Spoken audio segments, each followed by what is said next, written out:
Welcome, everybody. My name is Andrew Patricio, and over the last 20 years, I've been educating, training business owners. And I find that, as our lives get busier, it sometimes gets challenging to keep ourselves focused and ensure that we do the marketing that we need to do. So I spend quite a lot of time creating different templates that really keep it simple. When we create business plans, they're really simple. When we create a marketing plan, they're really simple. And today I'm going to share with you a new template that I've created that I encourage all of you to use it. Listening to these webinars is really useful, but using the tools is even more important. I encourage you to take this template, use it. It's going to make your life so much easier, and it's going to make you a better business owner. And I think that's the key, is using the information when you attend a webinar. So let me go through the structure of this one-page marketing plan, and then I'm going to discuss it in a little bit more detail. When you start creating a plan, let's say for the next 90 days or for the next 6 months, the next 12 months, whatever time period you're working on, I think the more structure you have, the better it is. And your starting point is exactly, what are my goals? What are my marketing objectives over the next 90 days, over the next 6 months, over the next 12 months? What do I want to achieve? Do I want to maybe improve our brand? Do I want to increase the number of visitors to our website? Do I want to increase the number of likes to our Facebook page? Do I want to get more interaction on social media? Do I want to generate more leads? All of these things are key objectives that you and I can focus on, and we need to do that. We need to be very, very clear of what are our objectives, what do we want to achieve with this marketing.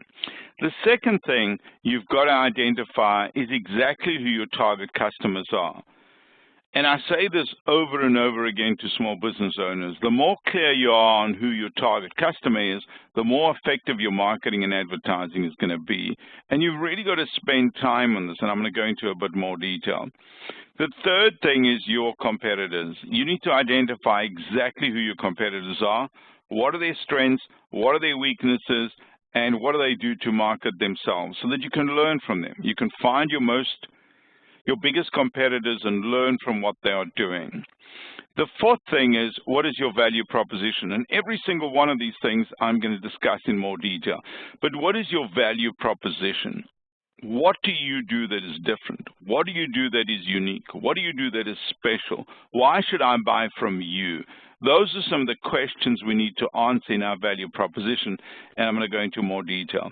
The fifth one is, what marketing tools are we going to use? One of the big advantages that we have nowadays is that there are so many free marketing tools. That's a good thing, but also a bad thing. And the bad thing is that there's just so much, and what should we do? So this is why I encourage you to be very, very clear. I encourage you to be very, very clear on exactly what marketing tools you're going to be using. The sixth thing is your customer service. I believe that a lot of us are offering great customer service, but not all of us. And that is the key thing. To survive in business in 2017, we need to offer absolutely brilliant customer service. This is the only thing, really the only thing, or our only competitive advantage we have over our competitors, is the fact that we can offer great customer service. This is the only thing we have against the large companies too. So we've got to focus on that. And a lot of us, we start off with, really motivated and offering great service, but then as our business grows and develops, we sometimes get a bit slack, and you've got to be very careful of this. The seventh thing is, what is your lead nurturing strategy? So once all these leads come in, because you've set marketing objectives, you create a value proposition, you've used great marketing tools, what do you do with those? What is the procedure? What is the process that you go through? And I think if you focus on these key 7 things on a regular basis, you can do it every 90 days, every 6 months, every year. You've got to focus on these things. And the 2 points I've got on the bottom right-hand side here is how much money or time are you going to spend on this marketing, and how are you going to measure the success. And I think this is really a nice template, even though I created it myself. I think this is a really nice focused template that you can use on a regular basis. Remove the numbers, put a couple of lines in, and do this regularly. And make it easy. I think when a tool is simple and easy, we'll use it. As soon as it gets complicated, you know what, we tend to delay things. And I like making sure that things are easy. So let's start off and explain in a little bit more detail each one of these sections. The first one is your marketing objectives. Be very, very clear exactly what you want to achieve. And again, it really depends on the nature of your business. But the majority of us are going to do marketing for a couple of reasons. One, to build our brand. Secondly, and I think most importantly, is to bring us more customers. Because ultimately, at the end of the day, I believe in any small business. If you've got any challenges, this solves all of your problems. Sales solves all of your problems. Obviously, it sometimes creates a few extra ones because when you get too busy, you've got to get more people and things like that. But really, at the end of the day, think of any situation in your business, sales can solve that. So your objectives are going to be very, very clear. Why am I creating this marketing plan? Very, very clearly, what do I want to achieve? So let's start off with the first one. The first one is obvious. You want to increase sales. And I think everybody's marketing because they want to increase sales. We're not marketing just because we want to build a brand. We're marketing because we want to increase sales. The second thing, and this is something that's really quite interesting and something I want you to think about, is maybe you want to diversify your lead source. Maybe at the moment, all of your business is coming through your website. Now you want to try different things. Maybe you want to get a couple of leads from Facebook advertising. Maybe you want to get some leads from email marketing. Maybe you want to start picking up the telephone and phoning customers. Whatever it is, diversifying your lead source is a really good decision as a business owner. And the reason is that sometimes we get different types of customers. And also we got to learn as business owners that not everybody is using social media. Not everybody is reading the emails. There are still people that love getting a phone call. So I think if we diversify our lead source, it may be a really interesting way to increase our sales per customer and even diversify the range of customers we are selling to. The third thing maybe is to increase your email database. You know, the one thing I've learned with these webinars is that once you've got a large database, with a little bit of marketing, you can get a lot of people attending an event. But the key thing is you've got to have that updated database. And I encourage all of you to do this. I was doing a training program this week, and I was saying to the business owners on there, you want to start today. From today onwards, you've got to start building a database. Because once your database is big enough, you don't have to go and look for more customers. So ultimately, that is your goal. How do I get a big enough database that I can send out marketing materials or emails or whatever it is on a regular basis and fill up my lead funnel? And these are the type of things you want to be doing. So maybe that's one of your objectives. How do we go through the process of increasing our email database? The next one, maybe you want to increase your social media community. Maybe you realized, you know what, this Facebook page that we've got 500 likes or whatever it is, and it's really useful. Because the one thing I like about Facebook, if nothing else, is if you've got, say, 200 or 300 or 500 or 1,000 or 2,000 likes, the really thing that interesting that it gives you is information about your customer. Are they male? Are they female? Where are they from? What do they like? All of those things. If somebody physically goes to your website, to your Facebook page and likes you, instantly you have access to the information, which is really, really useful. So that may be, for example, one of your strategies over the next 90 days to increase your Facebook likes from 500 to 1,000, so you get to understand your customer better so that you can market to her. And these are the type of things we need to think about. Because growing your social media community for the sake of doing it, I think is a waste of time. Growing it because it's going to help you understand your customer more, it's going to help you generate leads, makes a lot of sense. So these are some of the things we need to think about. What do I really want to achieve? The other one is your brand identity. And I think, you know, I don't like business owners to say things like, you know, we're trying to build a brand. But sometimes, you know, working on that brand and creating the right image that you want is really key. Because if you're going out there selling your products or services, but your reputation is not good, it makes that sales process very, very difficult. So I think building brand for the sake of building brand doesn't make sense to me.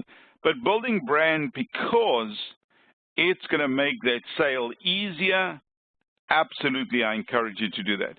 So maybe that's one of your goals over the next 90 days, is to improve your brand, to get more testimonials, to ask your customers to tell you why they absolutely love doing business with you. And then taking that information, obviously with their permission, and posting it on your Google page, and posting it on your website, and posting it on your LinkedIn profile, and posting it on your Facebook page. These are the type of things we need to do. Because I've realized in 2017, what other people say about your business is far more important than what you say. And this is where branding plays such an important role, is that customers need to be saying good things about our business. What we say is important, but what customers say is far more important. So think about this in your business. Are you happy with your current sales? Are you happy with the diversity of the leads that are coming into your business? Are you happy with the size of your database? Are you happy with the size of your social community? Are you benefiting from it? Are you happy with it? And if you're not, you need to be working on these things. So be very, very clear on exactly what you want to do. And this basically covers it all, because really at the end of the day, marketing is about generating leads. And if we understand that, we'll be okay. That is the key reason you and I market. We want to generate leads so we can contact those leads and we can make a sale to them. So that is the key objective. So think about this when it comes to your business.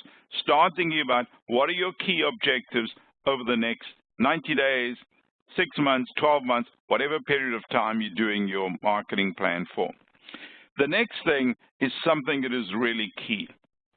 You know, one of the exercises I like doing when I'm working with business owners is I say to them, let's say that we were going to a city that we had never been to before, a brand new city, never been to before, and let's say we want to run seminars. Let's say we want to run seminars, we want to run workshops, because obviously that's things I can relate to. I say to them, where would we find these potential customers? Because I sometimes think that it's easier for us to get out of our business and look at another business and then decide exactly where. And the example that we use, the common answers that come up when I ask that question is people will say, if you want to run seminars for small business owners, you probably need to go to your local Chamber of Commerce, you need to go to small business associations, you need to go to those type of places. But the reason they come up with that answer is because they understand who the target customer is. And as a business owner, the more clear you are on your target customer, the better it is for you, because then your marketing becomes more effective. You know, if you know that all of your customers are women between the ages of 25 to 34, you create ads that appeal to women between the ages of 25 to 34. If your target market is men and women over the age of 55 that are close to retire, you will create ads that are specifically to that. And I think this is the key thing we need to understand, is that the more clear we are on our target customers, the easier it is for us to create marketing materials for them. Or even just think of, let's say you're asking for a referral. You go to an event and you meet a bunch of people and you say to them, you know what, I need more business. If you've got any referrals for me, please send them to me. And I'm sure you've heard people saying this. But if you're more specific, if you say that, you know what, I work with businesses that employ 10 to 20 people and do over $1 million, if you know any business that like that, can you refer them to me? Do you understand the difference? In the one case, you're getting a lot of referrals that maybe are not your target customers. On the second case, you're getting very, very targeted referrals. And that is exactly what we want. We don't just want customers. We want customers that are going to buy our products or services and help us grow our business. And this is why the more clear we are about our demographics or our psychographics, and I'm going to give you a couple of examples, or our business graphics. And I came up with that word myself. It's an Andrew created word. And it's really about creating a profile of the ideal business that I want to go after. So if I'm doing business-to-business sales, I'm very, very clear who I want. I want referrals from Fortune 500 companies that employ 500 people that are targeting small business and that spend $50,000 a year. The more clarity I have on who the ideal customer is, the better my marketing is going to be. And this is why it's really key that you and I sit down and identify segments that we're going to go after. And sometimes it's one group, but sometimes it could be 2 or 3 different groups. And let's say, for example, I've got 3 different targets of customers or 3 different segments that I'm going to be going after. Then I will create marketing materials that are appropriate for each different group. So if I'm selling to small businesses, I will create marketing materials that are appropriate to small business. But if I'm also selling to corporations, I will create marketing materials that are appropriate to that segment too. And this is really key. Once you've got a clear idea of who your customer is, what influences your buying decisions, once you have that information, you can create better marketing materials. One of the questions all of us have to ask ourselves is, what exactly are our customers' needs? Because really building a successful business is identifying a need and then satisfying it. That is how you build a successful business. Because if you can identify exactly what the customer's needs are, and you can create products or services to suit those, well, then you don't have to focus so much on convincing customers to do it. These are things that they need. All they've got to do is give you a credit card or send you a check, and then you've done the sale. So focus on what customers need. What influences their purchase decisions? And this is something that's really, really interesting.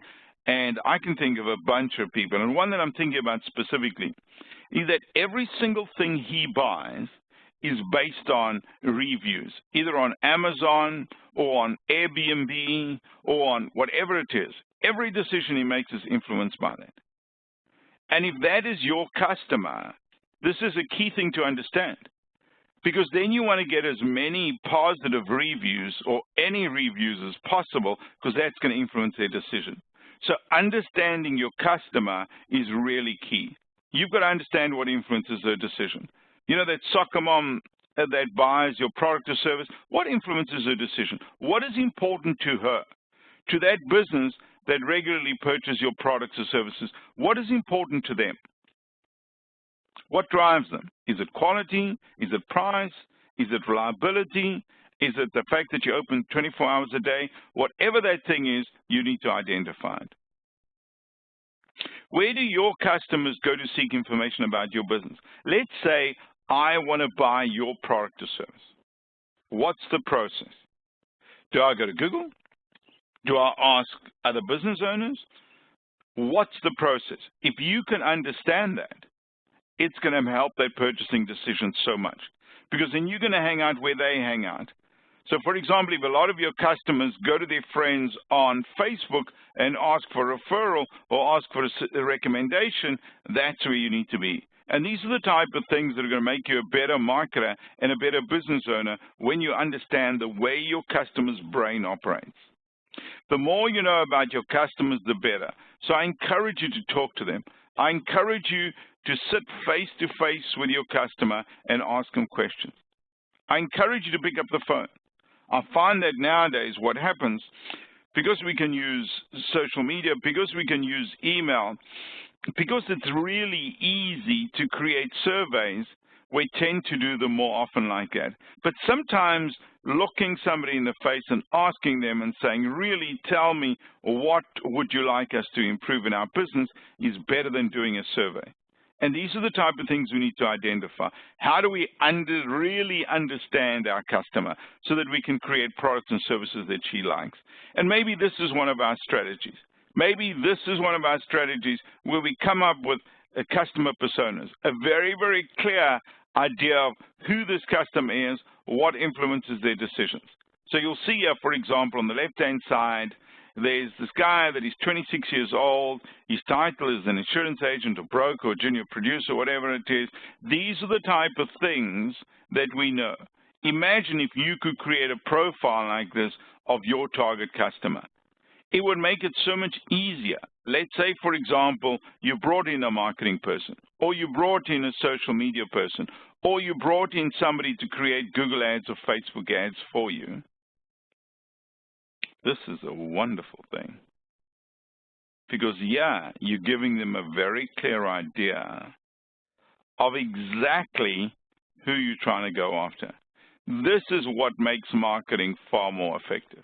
And if you understand this, you're going to become a better business owner. It's been very, very clear on who your ideal customer is, and then going to find them on Facebook, going to find them at networking events, going to trade shows and finding them there. But it's really knowing who is this customer that you can supply better than anybody else.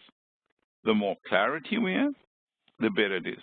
And it's really about being clear on who our customer is. This is going to improve our marketing. So think about that. When it comes to your competitors, again, we're going through that one-pager, and I'm explaining in more detail how you come up with the answers to this question. Who are they? I encourage all of you to identify your top 3 or top 5 competitors and regularly monitor what they're doing. How they're advertising, how much are they charging? All of these things are really key. So who are your top 3 or top 5 competitors? That's your first question you need to answer. The second one is, what are their strengths and what are their weaknesses? And this is where you've really got to be honest with yourself. Because once you understand what your customer's strengths are, once you understand what your customer's weaknesses are, you can then include these if they strengthen your business, and if they got weaknesses, you need to capitalize on these. This is the way we differentiate ourselves from our competitors. This is the way we grow our businesses, is by seeing what other people are doing and improving. What do their customers say about them? When you go into that customer's business and you speak to them and you say, hi, this is what I do, and this is how we can help you. And then they say, no, we buy from so-and-so, and we've been buying from them for a long time, and we're happy. That's when you want to ask them, why? What do they do that is different? What do they do that is special? These are the type of things you need to understand. And when you're doing this, this is another key thing. You've got to understand that you're not always going to get the answer you want. Well, not everybody's going to be open-hearted and say, you know what, these are the reasons. But you really got to be doing the research and asking questions over and over again, because the more you understand why people are buying from your competitors, the better it is for you. How do your competitors market their products and services? What are they doing? Are they doing flyers? Are they promoting in their local newspapers? Are they doing email campaigns? What are they doing? Because this is going to give you some ideas of what you could potentially do or not do, because if you see it's not working, you don't want to be doing the same thing. Again, doing research, understanding your competitors, understanding how they market, understanding what their strengths or weaknesses are going to make you a better business owner. How much do they charge? And who are their target customers? So these are the type of things. The more you know about your competitor, the better it is for you. You want to understand them. You want to identify what differentiates you from them so that when you can sell out, when you go out selling out there, you focus on the benefits of doing business with you rather than them. You never mention it. You know, when you go out and do sales and things, you never mention your competitor's name, but you almost imply that these are our strengths. This is why you should choose from us, and your customer will work it out why they should do that. Now, this is one of those questions that keep me up at night, and so should keep you up at night. What are those things that you do that are unique, different, and special that give people a very distinct reason of why they should buy from you? And this is something that if you can work that out, just think of it, if you can work that out, if you can turn that into a one-liner, it's going to make you a more effective business owner. And some of us have seen this, companies that do this. You know, some of these large companies that come up with a one-liner. I'm going to show you a couple of examples now. But really, that is the key thing. How does your product or service solve my problems? Is it easier? Is it faster? Is it simpler? What is that thing? What benefits do I offer my customers? When people come to me and they want to decide that they want to buy my product or service, or they want to think about buying my products or services, what are those things that I say? What are those key things that differentiate me from my competitors? Why should customers buy from me rather than my competitors? These are the type of things that we need to think about, because the most successful companies out there are the ones that differentiate themselves, either by design or by customer service or by reliability or by range of products and services they have or whatever. They identify those things, and once they identify those things, they focus on that. So here are a couple of examples of people that have really unique, not really unique, but nice value propositions. You know, if you want to send better email and sell more stuff, you must ideally use something like MailChimp. Well, that's their thing. You know, that's their thing. And I think this is a really nice one-liner. If any of you have used MailChimp, that's why you want to use it. You want to use it because it's going to make you more money. It's going to make you more money. That's the reason you do that. So I think the more clarity we have on what benefit we offer, the better it is for the customer. Oh, yeah, it's another very good example of something I've found. You know, stop paying more for electricity, tap into the sun because saving money makes sense. Again, a really clear benefit is that we're going to save you money. You're going to get your energy from the sun, a very clear thing. Or if any of you remember this guy that launched a shaving product, I'm sure some of you watched that viral video when he initially launched, and his thing was a really simple thing, is we'll give you a great shave, a quality shave for a few dollars a month. And that was his thing, a very, very simple value proposition. We're going to give you a great shave at a great price. That was his thing. And this is the type of thing we need to identify. Oh, here's another example. Build landing pages fast and get more conversions. That's the reason you want to buy these products or services. That is exactly the reason. And you need to identify as a business owner, what is your key thing? What is your one thing or two things? But really, what is your key thing that you say, this is the reason you buy from us? Because you're going to make more money, because you're going to save time or whatever. These are the things we need to identify. The more clarity, the better. And this is the key thing. Is this easy to do? Not at all. Actually, it's quite difficult. I struggle with this all the time. But ultimately, we want to come up with a beautiful UPS, or whatever you want to call it, value proposition. You got to come up with that thing. And the more clarity you have, the better it is for you and for your customers. So think about it. Is there a way that you can come up with a one-liner? The next thing you want to focus on is what marketing tools are we going to use to achieve our marketing objectives? So let's be really clear. If we want to generate more leads, what are we going to be doing? Are we going to pick up the phone more? Are we going to employ somebody that is really good on the phone? We're going to create a great script for them, and they're going to pick up the phone book and phone 20 people a day. And, you know, I know business owners that are doing a great job of this, really a great job of doing exactly that, picking up the phone, using a list, and communicating with people on a regular basis. This is the way we do things. So pick up the phone. That could be your winner. Or use email. I mean, we regularly use email. That is our key way of marketing to customers. And people say to me, you know, does email still work? And I say, yes, it works brilliantly. If you do it properly, that is the key thing. If you do it properly, email marketing can be a winner. And the reason I really like email is because I can measure the effectiveness. So decide, are we going to use the phone over the next 90 days or 1 year? Are we going to use the email? If we're going to use the phone, what are our objectives? Are we going to phone 5 people a week, 10 people a day, whatever it is? The more clarity you have, the better it is.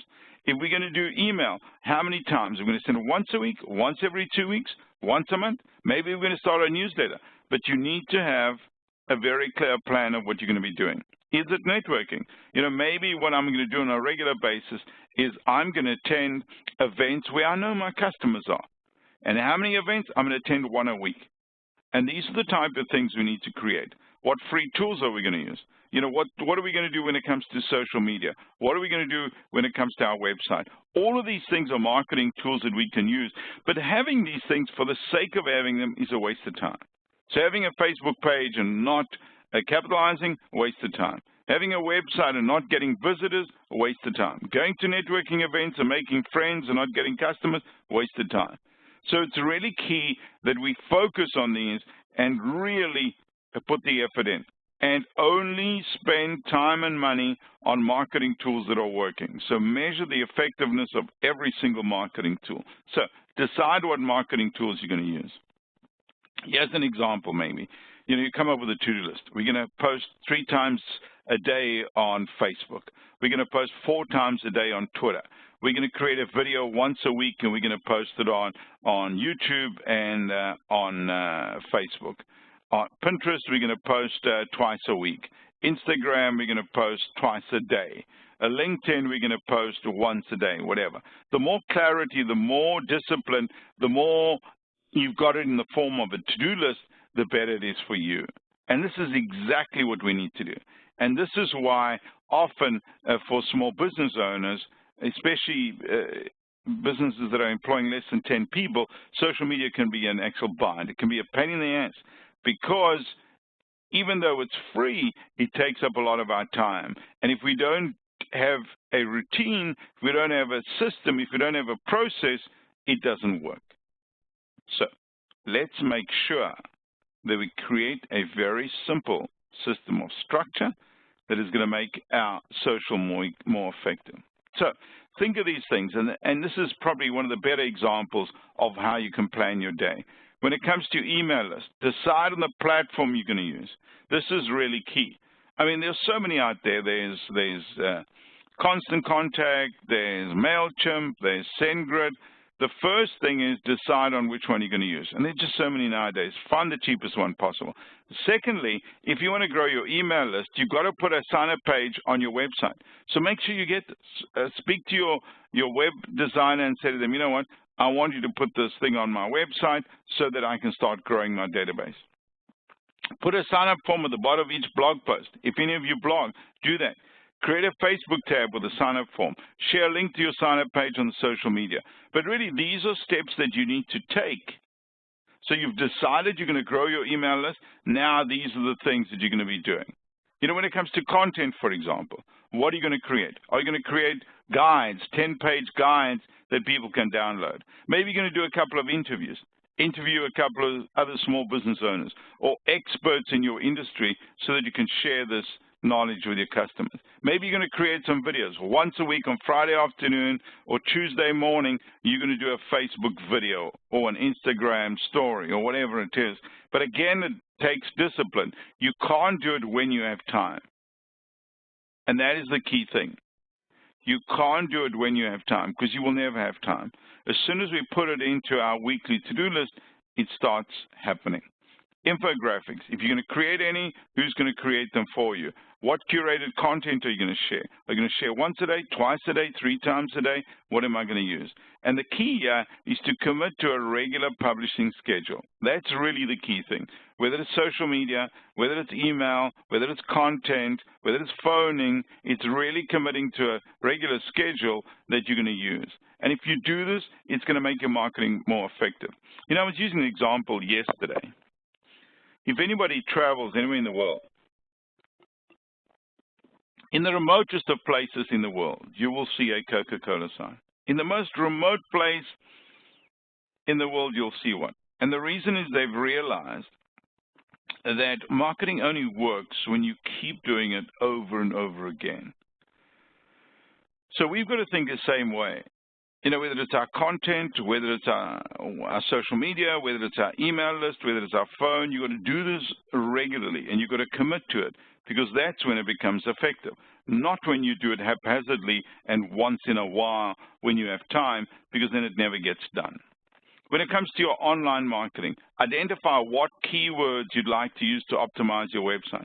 And these are things that we need to allocate time with. You know, you spend a couple of hours, maybe once a month, identifying keywords that you can improve your search engine optimization, and it improves the traffic to your website. Regularly update your website so it shows up more prominently.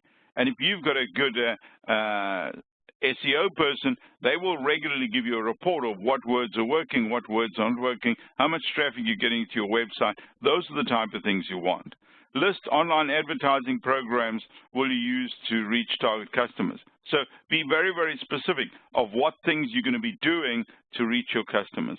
Document how you use social media websites. Again, the idea here is to write things down, to create structure, and make sure that you give yourself and your employees a system that they work with so that they're more organized. When it comes to your customer service, this is really key, and it really bugs me. On a daily basis, I get bad customer service from small businesses.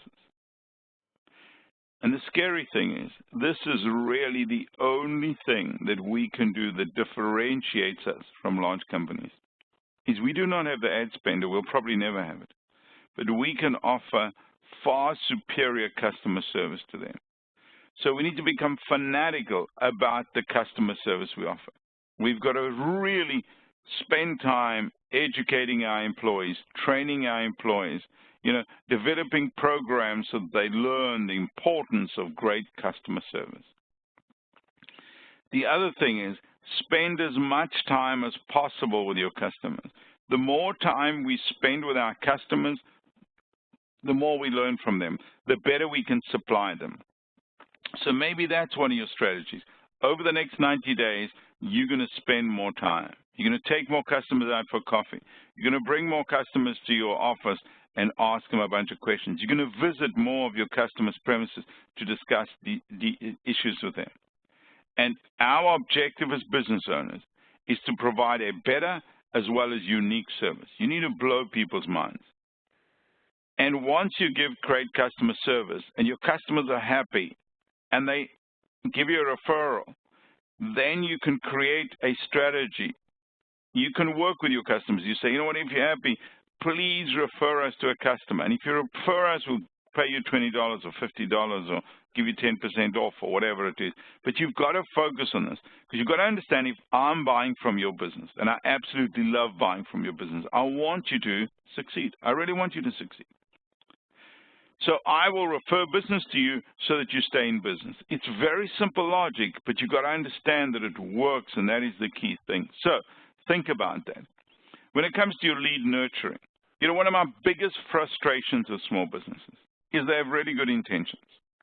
They'll go to a trade show, they'll collect business cards, and then they'll say things like, as soon as I have time, I'm going to contact all those people. And then they never contact them. And then they say things like trade shows don't work or networking events don't work. Well, you've got to understand, you've got to make sure that you have a lead nurturing strategy. So if somebody contacts my business, or if I meet somebody at a trade show, Or if I go to a conference and meet somebody, what is the objective? How do I collect that information? How do I collect that information? Once I've collected that information, how do I nurture that lead? Do I phone them? Do I email them? Do I send them a newsletter? What do I do? And these are the things we need to understand. And then create a sales conversion strategy. So once I've captured your lead, once I've nurtured you by feeding you some educational content, what is my process? Do I follow up, phone you and say, hi, Andrew, I see that you've subscribed to our newsletter for the last 6 months. Is there something we can help you with? You know, what products or services are you looking for, how we can do it? And your objective is to work on these things. And then create sales scripts so you ask people the right questions. And then try and perfect these, always working on improving. Ask this question, ask that question. When we ask this question, this is what happens. These are the type of things we want to do. So the more clarity we have, the better it is. When it comes to budget, we've got to make sure that we've got to be very, very specific. I'm going to spend 5% of my revenue over the next 12 months on my marketing. Or I'm going to spend 30 minutes every morning from 9 to 9:30 on posting stuff on Facebook, on Twitter, and on LinkedIn. So we've got a budget. And I always say to business owners, in the beginning of a business, we have more time than money. Later on, we have more money than time. But we've still got to be spending time marketing. Just because we don't have the money doesn't mean we can't market. There's so many free ways we can market. We can go to networking events. We can do a bunch of things that we can do. So the reality is that we've got a budget. We've allocated time. That's the way we're going to do it. And the final slide, and one of the key ones, is your metrics. How do you measure the effectiveness of your marketing? I spent $500 on Google AdWords. I've got 6 customers, and that made me $3,000. The more accurately you measure it, the better it is. But a simple thing that we can do every single time somebody contacts us is ask them a simple question. How did you find out about us? You've got to be asking that question, because once you identify which of your marketing is working, you just keep doing it over and over again. What are your key performance indicators? How are you going to measure their success? You know, you've employed this new social media person. How are you going to measure his success? Is it by the number of likes? Or are you going to measure by the number of emails she's grown the database? Whatever it is, you've got to be very, very specific and post those numbers so that it's easy for people to understand. What are your targets? What numbers do you want? And, you know, if you look at what I've created here, I've created a really simple system that I guarantee you that if you go through every single one of these headings that I shared today, and you focus on any one of these, and you're very, very clear on what your marketing objectives are and what you want to do, you're going to become a better business owner. And so am I, because then we've got clarity. We know exactly what to do. We're going to post on Facebook twice a day. We're going to send out an email once a week. We're going to do 10 phone calls every 2 weeks. Whatever it is, the more clarity we have, the better it is. We can understand which customers we can supply better than anybody else.